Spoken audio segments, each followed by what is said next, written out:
All over the country, dangerous wild animals are being kept as pets. They try to bite you, you bite them. They're living in close proximity to large populations. You don't want a lion living next door, do you? They'll eat you. No matter who you are, you're going to be history. Anyone can buy one, If somebody's stupid enough to walk up there and stick their arm in there and get it ripped off, then God help them. and there might be one in a backyard near you. Nothing separating me and this wild animal. It's a hog fence.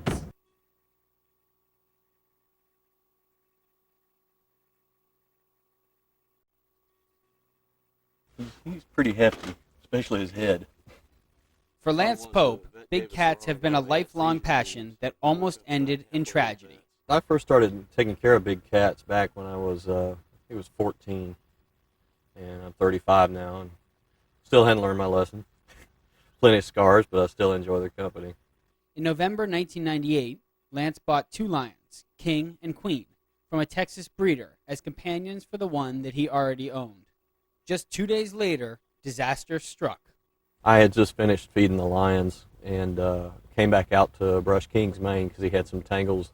Queen was nearby in a separate enclosure. I knew in my heart of hearts to keep them separated whenever I do that, because anytime you got a male and a female, sometimes they're protective of each other. One thing I didn't count on was that Queen was in heat that night.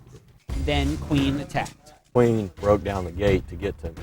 While she was on my back, I tried to push him back through the broken gate and succeeded in doing so to where he didn't know he could get back through. Lance was alone and defenseless. I was fighting for my life the whole time, but it's kind of hard for somebody that weighs 180 pounds to fight off a 550-pound lion with 4-inch fangs.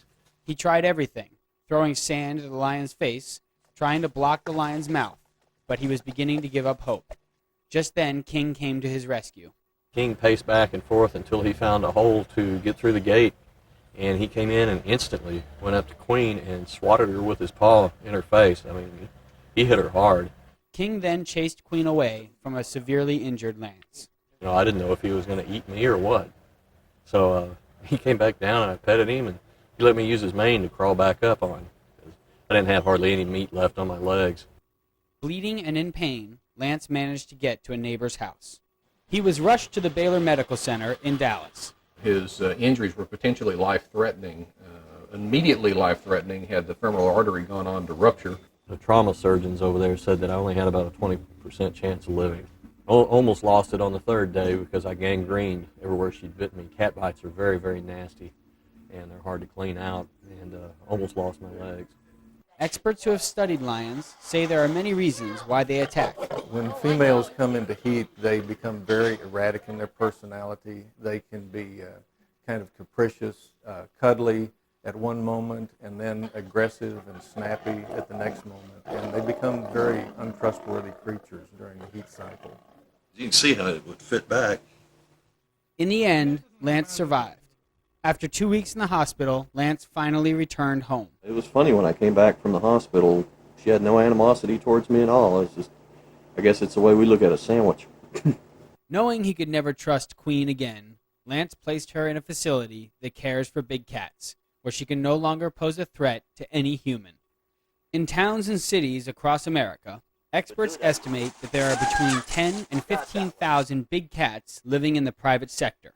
These animals are at the center of a battle between their owners, who feel it's their right to have them. It's my constitutional right to have these cats. I pay my taxes just like anybody else does. And some members of the public who fear for their own personal safety and the well-being of the animals themselves. Ron Dixon lives in Tyler, Texas. Because Texas is one of 17 states that has no laws regulating big cats, Ron is able to keep 2 tigers and a cougar in his backyard. I don't think they could get out. I don't have fear of them getting out of there, otherwise I'd do more than what I have in that regard. Even though Ron's home is only a few yards from the road, his property has no perimeter fencing or gates. Because the state of Texas doesn't require him to obtain a license or meet any safety standards, Ron's neighbors must trust that he will take all necessary precautions on his own. If somebody's stupid enough to walk up there and stick their arm in there and get it ripped off, then God help them.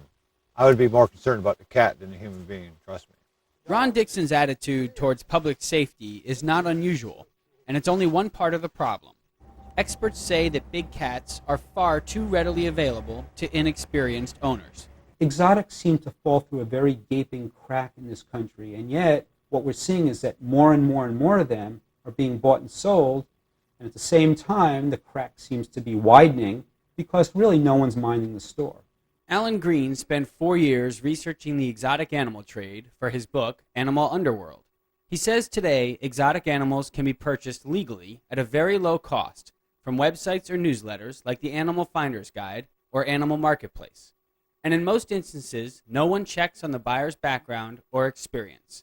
This is where, according to Green, the problem starts. It's as easy as getting on the internet or going to an auction or looking at a classified ad in a newspaper. There are very few prohibitions on big cats. Although the commercial trade of animals is governed by the United States Department of Agriculture, there is no federal law governing individuals who keep large cats. You don't need a federal permit because the federal government does not regulate pet ownership. The federal government only regulates dealers, exhibitors, transporters, and so on. The federal government leaves it up to each state to make their own legislation. But today, there are 17 U.S. states that have no laws governing private ownership of big cats. What's ironic is that if you're going to buy a dog, let's say, well, you will probably need rabies shots, you may need a license. If you're going to buy a tiger, no one knows, no one cares. So what would inspire someone to own a big cat in the first place? In some cases, they're just good-hearted people who can't resist the charms of a young cub, but quickly find themselves with too much cat on their hands. Texas A&M University big cat veterinarian Jim Jensen says that other owners have more complex desires. Another profile is somebody who just has some self-identity problems, but when people know that they have a Bengal tiger in their backyard, you become somebody special. And some people feel that by owning and caring for a big cat, they're helping to save a threatened species. These cats are endangered. The tigers are. And if the American public don't do something about it, we're not going to have any. They're going to be that's another keystone animal that's gone. This fascination with big cats is fueling a dangerous trend that's sweeping across America, often resulting in tragedy. Up next, it's not only owners that have been attacked by their wild pets. Even innocent children have fallen prey.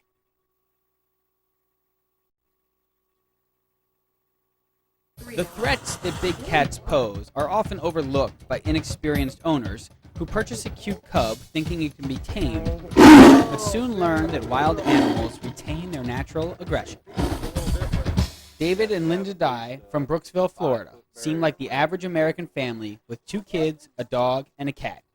Well, actually 2 cats. Ray, it's your favorite. Yeah, good boy. Yeah. What do you think? Yeah. In 1998, while at a local auto store in Arkansas, the Dyes ran into friends that needed to get rid of their pet cat. I ain't much of a cat person, so I just looked at it and said, "It's a cat. Just throw it outside. It'll take care of itself." He said, "You don't understand. This isn't just a cat." He says, "It's a cougar." Experts say it's exactly this kind of rash decision that causes problems for everyone involved down the line. These are impulse buys. Someone sees a baby tiger for sale, a baby lion for sale, a baby mountain lion, says, "Oh boy, what a great pet that's going to be." Most people don't really consider the consequences of that purchase. Do they have the room? Can they get veterinary care? Can they afford to keep that cat? Not surprisingly, the Dyes had no prior experience handling big cats.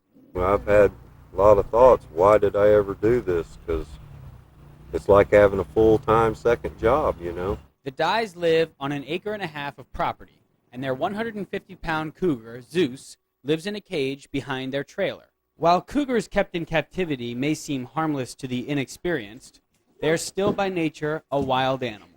Big cats can have a pretty aggressive temperament, and captivity can change that, it can modify it, but in reality, it is always there. It can be a latent personality that can always jump back up at them. With 2 young daughters to consider, the Dyes keep a watchful eye on the cougar. They get to hug on him, they kiss on him, they pet him, but we are constantly holding on to him, aware of what is going on. Nothing takes our attention away from him as long as our kids are right there next to him. One second he can be the gentlest, calmest, playfulest animal, and then there's sometimes that he's He could really hurt you. The Dyes took some preventative measures.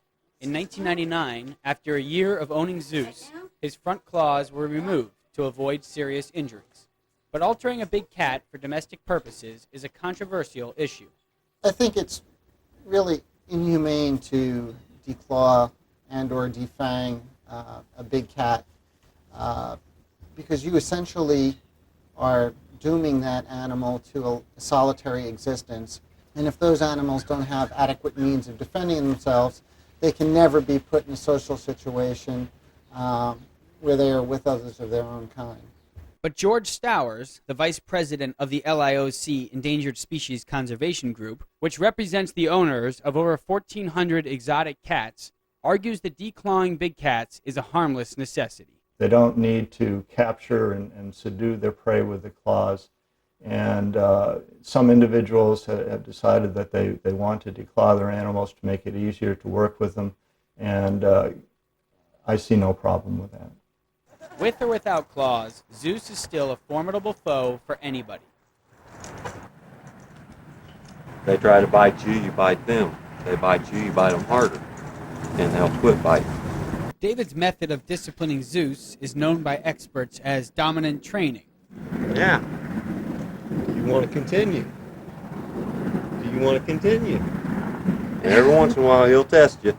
That's why I'm missing one side of my glasses. I get tested.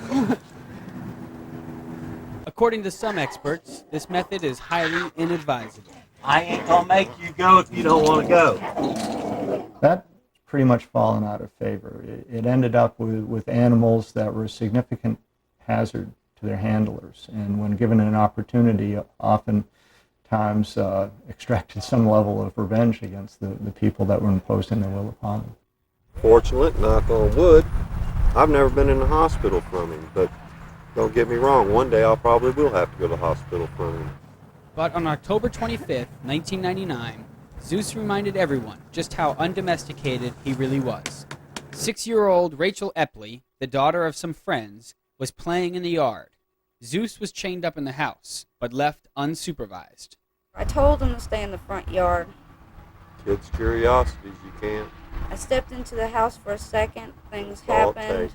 Rachel took a peek at the cougar through an open window, and Zeus lunged at her. I heard the chain go through the window. Couldn't believe what was going on, but got out there and all that had happened, and he did not once get off that chain. Rachel was bitten several times on the face. Her left eye was swollen, and her stomach and chest were severely scratched. She had a tooth mark on each eye. Yeah. Yeah. And a tooth mark here, and another tooth mark somewhere that I can't recall where it was. Right here. Rachel required 12 stitches. That was one of the hardest days of my life because I love them girls. I babysat them. I was around them every single day. They're great kids. They've got big hearts. It was harder, of course, on Rachel's father, Tim Epley. I was getting ready to call my brother and say, bring your rifle down. We have to smash something out here. Let's do a real quick, hit and run mission. After the initial anger and shock wore off, Rachel's father left it up to her to decide Zeus's fate. I chose for the cat to live. I didn't want the neighbors to be crying because I care about them.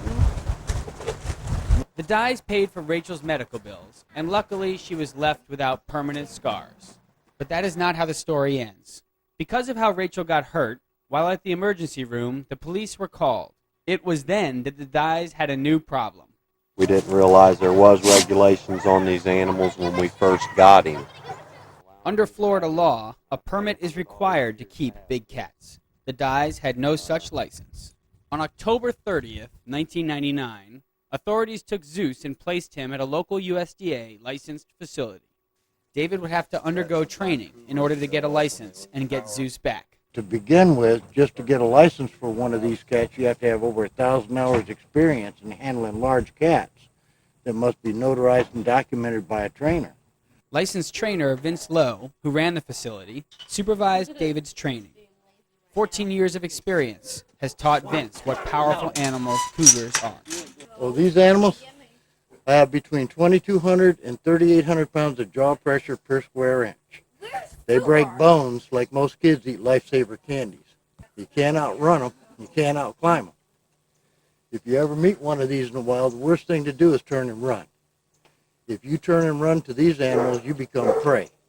Catch me if you can, eat me when you do. Zeus will challenge anybody that he can. And I was always a fair challenge to him. Zeus has ripped open my arm, my hand, the top of my head, the side of my face. After 9 months, David received his certification from the state of Florida, and Zeus was returned to the Dyes. Now armed with the proper training and knowledge, the Dyes are better equipped to care for Zeus. Don't try to get one of these animals without being properly educated on what to do. You can kill them by feeding them the wrong food. They can kill you if you don't know what to look for or how to treat them. Luckily, this time, the lesson didn't have to come at the cost of a life. With 7 deaths and over 60 captive feline-related attacks since 1995, the United States Department of Agriculture, which enforces the Animal Welfare Act, issued a position statement in February of 2000, warning the public about the risks posed by big cats. We're trying to prevent those people who aren't properly qualified from getting them in the first place. There are many owners dedicated to their exotic cats, but they're not everyone's cup of tea. Up next, see what happens when the neighbors say, "Not in my backyard." For people living next to exotic animals, it's the threat of the animals escaping that is their primary concern. I have 2 small children who they should have felt very safe playing in their yard. But instead, it was always in the back of your mind that just a few hundred feet away from us are 3 800-plus-pound tigers. The 3 tigers belonged to Karen and Tony Cavalier. They lived in cages behind their suburban home in Conway, Arkansas. In 1996, the neighbors, fearing for their safety, contacted Faulkner County Sheriff Marty Montgomery, who inspected the property to make sure the cats were secure. It was a rather large cage they were in, and felt like that there was no immediate threat of them getting out. It was well constructed, but at the same time, we had to take into consideration major catastrophes, the possibility to occur, such as a fire that could have occurred, or storms. The neighbors' fear was justified.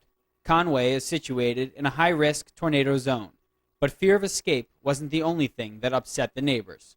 A real estate agent here told me that I have a beautiful home, nice large piece of property, but she couldn't give it away for $10,000 if she tried, as long as those animals are here. The state of Arkansas is also one of 17 states that does not require a permit for big cat ownership. So the Cavaliers were technically within their rights to have them. But in the subdivision outside of Conway, the zoning laws, or covenants, had their own restrictions. Our covenants specifically state no livestock, animals, or poultry except that dogs, cats, or other household pets may be kept on any building site or lot, provided that they are not maintained for commercial purposes. Armed with the covenant, the neighbors took their case to the Faulkner court, claiming that by keeping tigers in their backyard, the Cavaliers were violating the area's zoning regulations. The case caused a lot of controversy and divided the residents. I think locally it's drawn quite a bit of attention because it has become such a cat fight, so to speak. They are surrounded by homes. This is not as out in the country and as remote as it probably should be for their sake. They are within a few hundred feet on all sides of a house, and obviously that has created some of the tension because Mrs. Jones lives very, very close to them. This situation is not unique. As America becomes more densely populated, communities are becoming less tolerant of their neighbors' exotic pets. As that suburbia encroaches, and those people who are moving into those new subdevelopments realize that there is someone with 15 lions and tigers at the end of the cul-de-sac, and their kids may be at risk, I think that's what it's going to take to start to see more and more communities enact laws to outlaw the private ownership of these big cats. In December 1999, the court ruled in favor of the neighbors, citing that the Cavaliers were violating the covenant. The court gave the Cavaliers 90 days to find a new home for the cats. We were ordered to remove the animals after having been there for almost 5 years. Karen remained in the old house to look after the couple's hybrid wolves that they were allowed to keep because nobody objected to them. Tony moved the tigers to a new property 45 miles away in rural Clinton, Arkansas, where he's forced to live a sparse existence. Basically, I'm living in a 20-foot travel trailer. We do not have electricity other than generator. We have no running water, so we have not even got toilet facilities. Thunderclouds, they may be rolling. The Cavaliers haven't put the case behind them and still believe that it's their right to keep the tigers in their backyard in suburban Conway. What a person's household pet is, I think that's determined by them as an individual. And that's what these animals are. To me, they're part of my household. The Cavaliers are in the process of appealing the court ruling, and Tony hopes that one day he and his tigers can return home.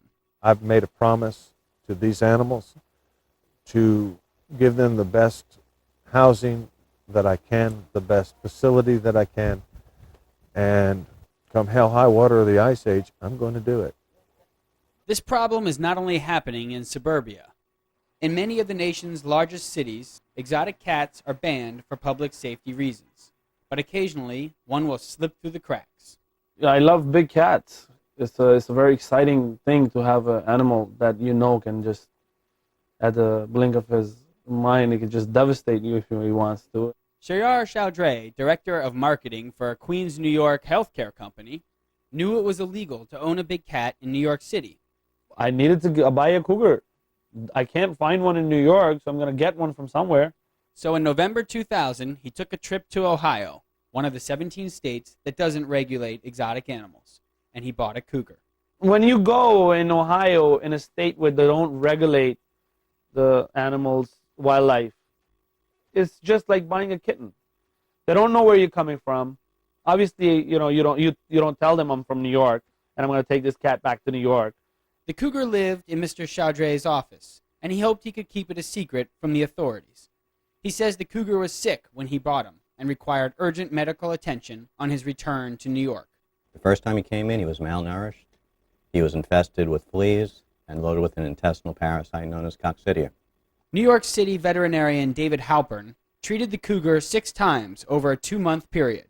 He says he was unaware of its illegal status. Knowing whether the animal is illegal or not doesn't prohibit me from treating it. It does put me in a position where if I know the animal is illegal, I should report it to the appropriate authorities. In this case, I was told the animal was here legally. But the cougar's health continued to deteriorate. Part of the problem was Dr. Halpern, like many veterinarians, wasn't experienced in exotic cat care.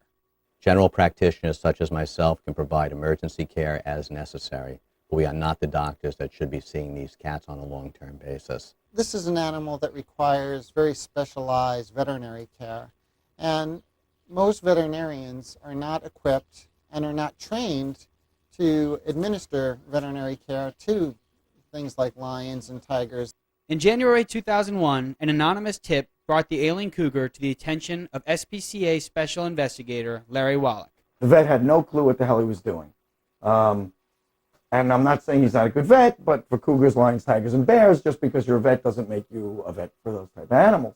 Wallach acted quickly by confiscating the sick animal and placing him in the hands of Dr. Jeffrey Strom, an experienced big cat veterinarian. When he first came in, he was lifeless. I mean, he was cute and cuddly, like a sick cat, but unfortunately, he couldn't move around at all. And we even had to force him to eat. He wasn't interested in eating. Now you throw him some chicken, throw him some meat, and he just dives on it and attacks it like he's hunting. These aren't fun little bites. And he's only ow. With proper care, the cougar has made a rapid recovery. But Dr. Strom is concerned that this is not just an isolated incident, but part of a trend. We started seeing exotic cats about 12 to 15 years ago. Their popularity has increased over the past couple of years, where people who think they're cool are buying these animals and not taking care of them properly. So we're seeing more and more medical diseases from poor care and poor nutrition. Shayar Chowdhury was issued 2 summonses for a total of $1,000 by the New York Department of Environmental Conservation for illegal possession and transportation of endangered wildlife. While he admits he broke the law, he is reluctant to take responsibility for the cougar's poor health. If you're going to say, why'd you bring him into New York? Why shouldn't I have I brought him to New York? Well, it's against the law. Okay, so I broke the law. It has nothing to do with the cougar. It has something to do between me and the law. Because of a broken leg, the cougar will never make a full recovery. Once he is strong enough, he will be moved to a facility for big cats. However, Larry Wallach believes that life in captivity is akin to a prison sentence for these animals. He's no different than a guy he's sentenced to life. Well, he's got a bigger place. That's all. Still life. His life is going to be locked in a cage. It's not just adequate health care for big cats that is an issue for people living in large metropolitan areas. The big cats have become popular among people who don't know how to take care of them. And in the suburban areas, these animals cannot be cared for properly. They can't be housed properly. They're dangerous. Living in the suburbs, you don't want a lion living next door to you. They'll eat you no matter what you are, no matter who you are. You're going to be history. If a family breaks apart, the children usually live with a parent or relative. But when it comes to a dangerous wild animal, finding a new home isn't so easy. In captivity, big cats enjoy a level of care not available in the wild. Such amenities as daily meals and vet care have increased their lifespans from approximately 15 years in the wild to 20 to 25 years in captivity. But experts say owners aren't always aware of just how big a commitment these big cats really are. The level of responsibility of having one of these cats is similar to having a child, one that never grows up. People who aren't willing to accept that level of responsibility shouldn't get the cats in the first place. The long-term care and attention a big cat requires is unlike any other domestic pet. But if something should happen to its owner, who's left to provide that special care? Now, we all know that life is full of hazards, and part of responsible captive husbandry involves having contingency plans to deal with those kinds of situations, so that no matter what your situation is, 5, 10 years down the road, the animal will be adequately taken care of. But even people who start out with the best intentions can run into trouble. I was married for 12 years, and out of the 12 years, or the whole 12 years, I wanted to have a tiger. Tigers are exotic and beautiful. Everybody loves tigers. Before getting his tiger, Bob Sturm of Mantua, Ohio, was trained and educated at a local USDA licensed facility. The training consisted of 2 years of handling tigers, lions. Feeling he'd become adequately prepared for the challenge, Bob Sturm bought a male tiger from a friend for $1,000 in 1998. You take him in and you show him love. That's all Sammy, our tiger, that's all he knew was love. Samson, also known as Sammy, became one of the family. But even with all his training and preparation, Bob never took into account what effect the changes in his life would have on Sammy's future. When Sammy was only 9 months old, Bob and his wife Scarlett split up. She got a restraining order against me, and I couldn't see my tiger. 2 days later, she gave him away. Without any contingency plans in place for the tiger, Bob's wife Scarlett decided to put Samson in the care of a facility for abandoned exotic pets. Bob fought for and regained custody of his tiger, but the breakup of his marriage had left him living in a small apartment without the adequate space for a tiger.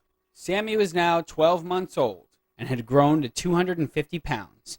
With no options left, Bob was also forced to place him in a shelter. I had to fight 3 months to get him back.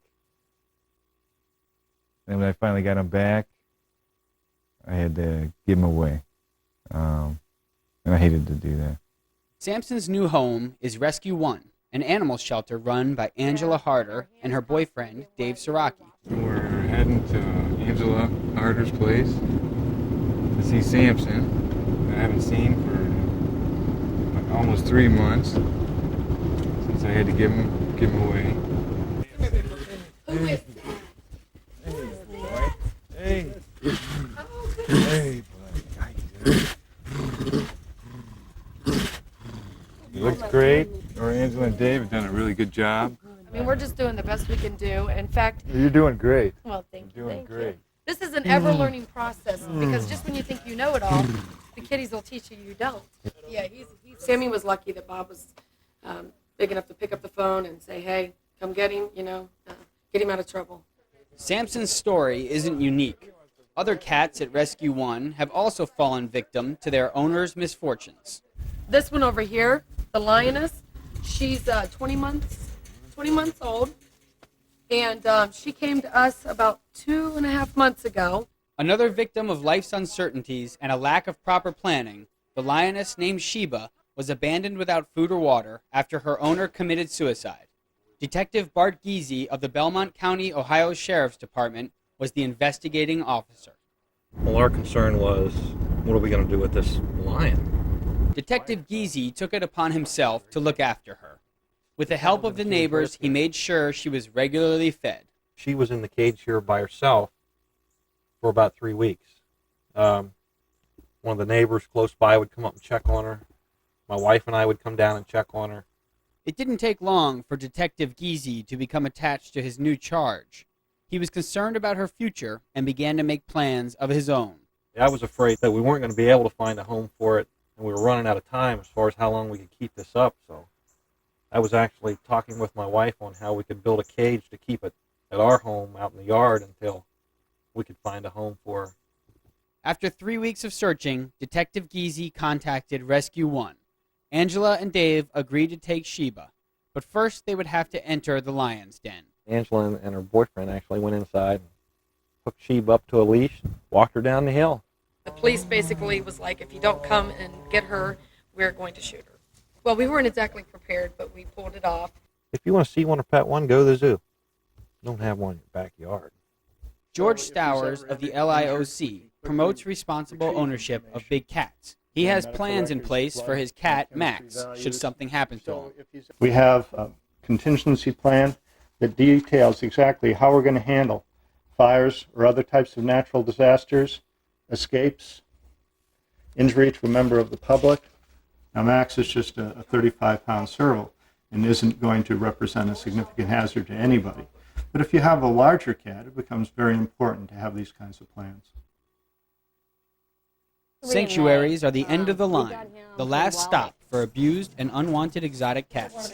Presently, there are only 22 sanctuaries in the U.S. that specialize in big cat rescue. They take in cast-off cats that no one seems to want. Unfortunately, they're bursting at their seams. Also, unfortunately, a lot of these places are just ramshackle. With no public funding, sanctuaries are forced to survive by charging admissions and asking for donations. Many are fighting just to keep their heads above water, and some have been forced to breed their animals for profit. What happens in some cases, not all, is that to stay afloat, they then breed and sell more of these big cats, because that's their source of income. They're fueling the trade in these same animals, exacerbating the very problem that purportedly they're solving. Noah's Land is a sanctuary with a drive-through wildlife park. It charges $10 admission. It's home to 30 tigers, 2 lions, 5 cougars, 2 leopards, 5 bears, and an assorted collection of 230 other animals, including a camel. But due to its remote location, visitors are scarce. A 1999 picture in the Austin American-Statesman proudly displays 3 tiger cubs born at the sanctuary. Their problem is they breed. They'll tell you they don't breed, but they had 17 cubs in the last 2 years. Okay, here are some of the babies. Denying the allegations, Noah's Land director Sherry Watson says the breeding was an accident.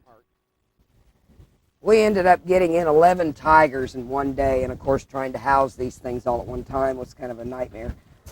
But our concern at the time was to make sure that we didn't house the females with the females, the males with the males, so we didn't have them killing one another. It didn't even dawn on us till a couple of months later when we noticed that we had pregnant mamas that we were going to end up with babies from this. Sherry Watson's husband, Rick, admits that having the extra mouths to feed has added to the park's financial problems. From the standpoint of trying to make ends meet, with the wages and the feed and the meat for the large carnivores. The problem became so bad earlier in the year that the park's future was in jeopardy. It looked pretty bad there for a while. We had a new lease coming up. I wanted to be comfortable being able to get through the winter. Of course, winter is the low customer volume time. The park's fiscal worries are not only taking a toll on the facility, but also on the animals themselves. The USDA inspected on September 14, 2000, and found a buildup of bones and feces in the tiger enclosures, one goat in the petting zoo with an old fracture that wasn't healing, 2 tiger cubs with skin infections, and 2 very thin white-tailed deer in the pasture. On a follow-up inspection 1 month later, the USDA still found a buildup of bones and feces in the tiger enclosures, and the animals had not improved. I'm going to yell at Juan for not cleaning up these bones. We had a lot of ribs donated, so that's what that is. Noah's Land claims their resources are stretched. Sometimes it is, in fact, a problem not having the money or the manpower to actually fix those as expeditiously as we would like. Even though conditions are bad, some experts still support places like Noah's Land because they are the last chance for some of these animals to live. Even if someone doesn't have the greatest facilities, who am I to criticize them for perhaps giving up their livelihood to go out on a financial limb to try and raise money to provide them a decent place to live? Not all sanctuaries are struggling like Noah's Land, but even a well-funded sanctuary like Tiger Creek in Tyler, Texas, is feeling the pinch. Right now we've got 14 tigers, 2 cougars, and 4 African lions. Terry Block is the park's director.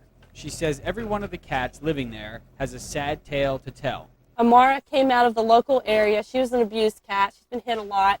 This is Simon. We rescued him out of a town near us called Kilgore. And his owner had had him for 5 years.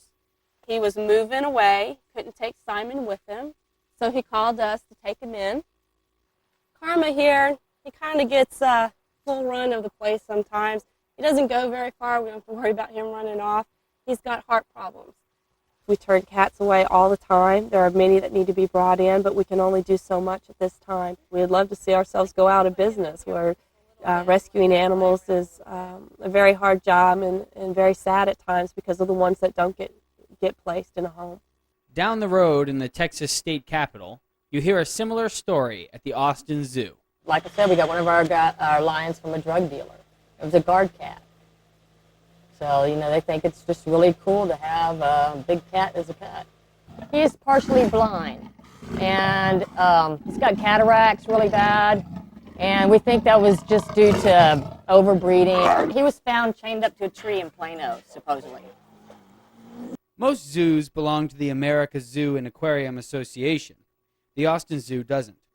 It's privately funded and relies on admissions and donations. But it is one of the few zoos in the country that takes in unwanted big cats. In fact, 90% of the animals at the zoo have been rescued. Many were once household pets. Zoo director Cindy Caraccio. People think that when they get these cats, a zoo's going to take them. If I get in over my head, a zoo will want this. And a legitimate zoo, an AZA facility, isn't going to take a pet cat because it isn't into their breeding program and there's only so much space. Places like the Austin Zoo and sanctuaries have the facilities that exotic castaways can turn to, but there is only so much room. I just started getting just overwhelmed with the number of animals that needed homes, especially these big cats. And you can't just put them out with the other cats. It's just, there's too many of them. So what is the solution to this overpopulation of big cats? Could they face the same fate as the 5 to 7 million unwanted and abandoned domestic cats and dogs that are euthanized each year? The only answer may be to euthanize these animals, humanely euthanize them, put them out of their misery, ensure that the breeding will not go on. The cat suffers, the person that they sold the animal to suffers, the sanctuaries and other facilities are picking up the care of these animals for their lifetime, and the breeders are out here churning out more cats. Texas may not be without exotic animal regulations for much longer. Toby Goodman, a state representative, is trying to pass a bill that would regulate and license exotic animals within the state of Texas. The legislation is designed so that, number one, we know where exotic, dangerous wild animals are located in our state. Number two, so it has minimum caging requirements. Number three, that if you're going to own these type of wild animals, that you would have minimum insurance requirements on the animal. Opposition to his bill has been stiff. In 1997 and 1999, his bill was defeated.